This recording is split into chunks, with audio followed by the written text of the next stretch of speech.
Сәлем оқушылар, біз Python бағдарламалау тілінде 2D ойын құрастыруда келесі сабағымызға өтейік.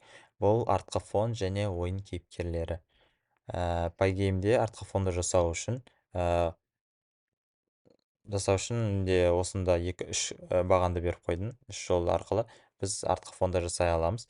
Және де біз ескере кетейік, фон деген біз ойынның ішіндегі ең басты маңызды нәрсе. Ол ойынның атмосферасын құра алады, атмосферасын көрсетеді. Мұнда background функциясы арқылы Pygame surface, яғни интерфейсін жасап аламыз фон.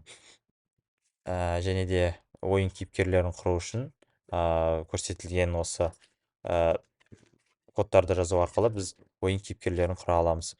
Және де ойын кейіпкерлерін экранға қосу. Кейіпкер бұл біздегі басты модель болып табылады. Және де біз оны плеер деп алдық.